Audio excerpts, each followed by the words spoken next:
Hello and welcome to Tween Talk.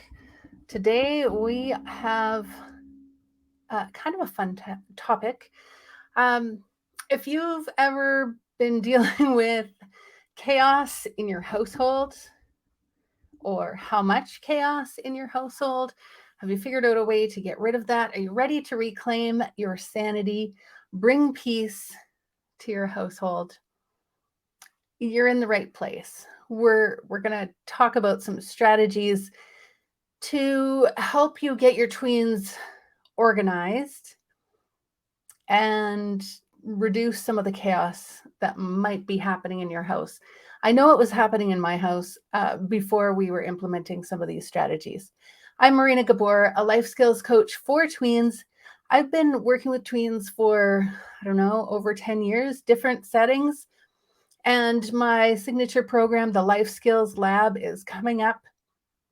It's an affordable tween life coaching membership program, and I'll talk more about that later. But today, I'll be sharing step by step how I taught my daughters how to manage their time so they could complete their schoolwork independently, manage their extracurricular activities and their household chores, and still have time to just relax. Before we jump in, if you are joining me live today, let me know by typing hashtag live in the chat so I can say hi. And if you're watching on the replay, welcome. So glad you found me here. Type hashtag replay so I can connect and say hi to you as well.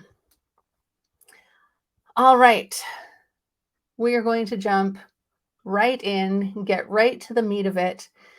How do we go from chaos, disorganization, reminding kids all the time to do stuff, them not wanting to do it, this sort of angst, to a more calmer household? We're calmer, our kids are calmer. Is this possible? Yes, it is possible. Not overnight. It's not have a calmer, less chaotic house by Friday. It is a process, but it is a doable process and one that is worth investing in because the payoff is big. The payoff is a calmer household. The payoff is when they become teens, they will have these skills. And as they're continuing to pull away and become more independent, they're going to have the skills they need to get the stuff done that they need to get done. And it's going to be a calmer household. You can focus more on relationship rather than just fighting, arguing, having tension about reminding them to do stuff all the time. Maybe that's not your house. Whatever your secret is that's working, great, keep at it. But we're going to dive into 3 things that we routinely do at our house to keep the chaos to a dull roar and to bring more calm. And the first thing is we do a time audit. We do a time audit. Perhaps you've heard of a time audit before. What is it? How does it work? It's not complicated. Some people call it time tracking. We don't need to time track forever, but what you need to do is figure out what is the baseline. Often, I know when tension gets a little high and stress gets a little high, and then I take a step back and I go, okay, how did we get here with a million different activities going on, with things happening every night, no margin? How did we get here? Do we need all of this stuff? But before you can figure that out, you need to do a time audit. So what you do is you grab your calendar and you see exactly what is happening in your life. Track for like 1 or 2 weeks. You can use like Google Calendar. Google Calendar is fabulous. You can make things different colors in there. So perhaps you have like a color for extracurricular, you have a color for like personal time, family time, kid time, whatever, all of the different things. The thing is, it's kind of like budgeting where you're accounting where did all the dollars go, and you account for every dollar. So we're going to account for every minute for about 2 weeks, because generally anything you do, it's going to happen in a 2-week period. Now, of course, there's doctor appointments, dental appointments, and so on and so forth that come into that. That's okay. Don't worry about that. And then once you have spent the time tracking your time, you'll see where the stress is coming in. Because all of a sudden you'll go, oh, I thought that soccer was going to be an easy thing to do because it's only 2 hours a week. But what you didn't realize was that, oh, it's not actually 2 hours a week. It's 2 hours a week plus the time to get ready, plus the time to go home. Plus, here's the second thing we're going to layer onto that is energy. So by the time it gets to soccer, maybe you were like, I don't have any energy left. So we're considering, where is your time spent? And then layering over that, when do you have the most energy? And when does your child have the most energy? Because that's when you're going to want to schedule the most important things. But I'm getting ahead of myself. Okay, so we did a time audit. Now you might do a time audit for yourself. Where are you spending your time? Because in their tweens, you're still highly wrapped up in and involved in your tween schedule. Figure out what you've got going on. Do the same for your tween. Now, don't just do this for them. This is part of the training, is you go, okay, we're going to track what we're doing for the next 2 weeks. Not because I care what you're doing every single minute, because you shouldn't. They need downtime. And they don't need to lie about how much time they're spending gaming, how much time they're spending just doing nothing. It's just for information purposes. What is happening? What are they doing? And when do they have energy and when do they feel tired? Maybe you're asking them to do math homework and they're trying to do it at 9 o'clock at night and they don't have energy at 9 o'clock at night. Or maybe they just wake up at 9 o'clock again, get that second wind, and they've been trying to do their math homework at 5 o'clock and that's not working. So that's what we're going to find out. So let me know in the chat, have you ever done a time audit, time and energy audit? I'd love to hear in the chat if you have done that. If not, I highly encourage you. It doesn't take very long to do. You just have to be intentional for a couple weeks so that you can track what is it that's happening in your life. And then you can start to kick out some of those things that are sucking your energy, and you can start rearranging the time when you do things so that you put high energy tasks where you have the most energy and bump those lower energy tasks when you've got nothing left. Now, if you're already stuck in, we registered for soccer, we're stuck till the end of the season, then you just need to live it out till the end of the season. And then next year, remember, oh yeah, I need to put buffer time. I can't put things back to back. All right.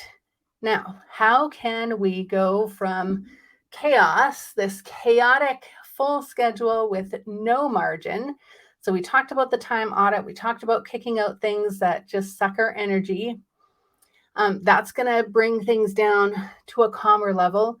We talked about doing things when you have the energy, like intentionally doing them, not just saying, oh, I don't have energy for this right now, I'm just going to do it later. This isn't procrastination. This is deliberately saying, when I don't have very much energy, I am going to sort out files on my computer because I don't really need a lot of brain power for that. But I'm going to invest in my kids when I have more energy and just swap those times. All right. The next thing is start with a guided schedule. So it's fine whether you're good at scheduling or not. It doesn't have to be a fancy schedule. It's more an intention of what will happen during the day. And tweens aren't naturally going to just know how to do this. So if you don't do this well, learn along with your tween. You're going to pick it up quick. Your brain's already developed. You're good. And you'll figure out what works for you. Now, a schedule that works for them might look different. I know some of my daughters are okay using tech. Others like paper. Whatever the case, it doesn't matter as long as the end goal happens, as long as the things get done. Now, what I mean by a guided schedule is you are sitting with your tween, maybe at the kitchen table, you've got the family calendar, and you are hashing out what needs to be done on what day, what's going to happen. Now, this is a little bit different from when they were kids, when you were in that child care parenting stage that they are just coming out of. And now they're able to participate in the discussion of, oh, what needs to happen? When does it need to happen? But you're still the parent. So we're coaching them and they are part of it. And because they're part of it, you're going to have their buy-in, and it's going to be a better chance of them actually following through because they've been part of making up this schedule. Now, you're going to offer guidance, questions, prompting, and we could say, all right, what are the things that need to happen every day? What are the things that are in your schedule that you're responsible for? Let's put those things in. Keep it simple, super simple. So if you're homeschooling, if you're schooling at home, what schoolwork are they responsible for? If your kids are in school, what homework are they responsible for? When do they usually get homework? How long does that usually take? Let's budget for that in their schedule. So it's not chaotic. So you have some margin and you go, okay, well, I'm budgeting for 2 hours of homework a night. I don't know if I'll have 2 hours of homework a night. If I get done early, great. And if I don't, make sure you have some margin, some time that's not scheduled. So if they can't get it done in that time, it's not stressful. They still have a bit of room. They can bump out the time and get it done. So you're going to be guiding your tween, and you might think, oh, yeah, it's just going to lead to fights. So pick one thing on their schedule that you're going to work on, and it's going to be on the calendar, and it's going to be their thing. Which brings us to the third point about bringing things from chaos to calm. Give them a responsibility they can own. Something where there's no dependencies. Whether they succeed or not is completely up to them. Whether they complete something or not, the time they do it, all of that stuff. For example, at one point when we were starting out, I had all kinds of different ways for the girls to do chores. And I thought, oh, yeah, wouldn't it be great if, one person was in charge of wiping tables and counters, one person was in charge of unloading, one person was in charge of loading, and then you just work together and get the kitchen tidied up. It didn't work. And it didn't work because although each of them was responsible for one part, they were kind of dependent. The person loading was dependent on the person who was unloading to make sure that that was done in a timely way so they could get it loaded when they were available. So when you're giving your tween a responsibility, make sure they can own the whole process, start to finish. And then, because you've done a time audit, you know what their schedule looks like. You can see exactly, like when they say, I don't have time to do that. How can you ask me to do that? I've got this and this and this. Well, you look at the time audit, you look at the schedule and go, either one of two things. Either their schedule is too full and they don't actually have time to do it. And then you know that. And then you're going to have to readjust. If you want them to take on this responsibility, something's got to go. Or it could be, you know what, this is poorly planned. And if we rearrange a few things, you do have time. The one caution I would give is make sure there is downtime, time when they're not responsible for anything. They just, like, kids need time to process. Their brains are growing and developing, and they're trying to figure out so many things. If they're busy all the time, they don't have time to process. So make sure they have some downtime. Make sure they have time for hobbies. It doesn't have to be 5 hours of gaming a night or 5 hours of basketball, 5 hours of anything, but make sure they feel like there is some fun in their life that they are choosing. There is some downtime and there is some work time. So we're helping them understand that there's sort of this balance. And even when I say balance, I'm like, there's seasons of life that are unbalanced. Like when they're studying for tests, there's going to be way more academic time, way less fun time. But then when that's done, there's going to be way more fun time and less academic time. So there will be time for them to do the things. It might just not be every day this much time for each thing. So we want to give them a responsibility they can own. If they're responsible for doing the dishes, then make them responsible for unloading the dishwasher, loading the dishwasher, washing the pots and pans, wiping the counters, the whole thing. And then you can just say, did you do it? And it's either a yes or a no. It's not, oh, well, so-and-so didn't do this, so I couldn't. No, they own the whole thing. And then figure out what your standards are so they know, did they meet the mark or not? Now, when it comes to standards of things, that's a whole other topic. But let's just say if they're working hard to incorporate something into their schedule, they're taking ownership of it, that is a win. So if you go into the kitchen and you notice the counter's not perfectly wiped, but the dishwasher's running, the dishes are in there, even if they're not the way that you would have loaded it, take the win. They took responsibility, and you can train for what that role looks like at another time. All right. So when moving from chaos, packed schedules, frustrated, lack of energy, on the go all the time, to calm, where you have white space on your calendar where you're not committed to do stuff, where your tween is doing a task start to finish regularly. They're taking ownership of it. Remember, we want to do that time audit so you can see exactly what's happening. Then start with a guided schedule where you're sitting down, you're helping them, keeping it simple. We're going for success here.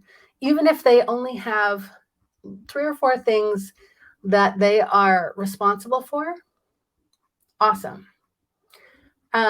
You're sitting beside them, you're doing it.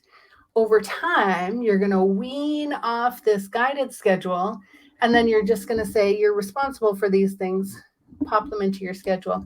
But we need to teach them how to schedule things first. And finally, give them that responsibility that they can own, start to finish. They're responsible for the result. They're responsible for how it's done, the method, the whole 9 yards. And they're going to feel proud about that. Also, then you can just say one thing. It's Tuesday. Sometimes that's all I say to my girls. I'm like, oh, did you remember that it's Tuesday? And if it was their dishes day, I don't have to say, are you doing the dishes today yet? I just have to say, oh, did you remember that it's Tuesday? And then they go, oh, yeah, because I gave them a responsibility. They own it and they know they need to get it done. Now, sometimes it's nice to have a little outside accountability. Sometimes kids need push or encouragement from someone else, which is why I'm getting this life skills lab, which is for tweens to come learn about life skills, be guided in making schedules and goals and being accountable for them, talking things through, running through scenarios, and having some fun doing it. So if your tween could benefit from help with organization, along with what you're doing at home, so that you can take things from chaotic to calm, type waitlist in the chat, and I will get back to you with some information about the Life Skills Lab. I hope that this has been helpful today. Please let me know in the comments, what was your biggest takeaway? Have you done an audit? Have you sat down beside your tween and worked through a schedule? Have you assigned them a task that they're completely responsible for? If you do these things, you're going to take it from chaotic to calm. Until next time, talk with your tween.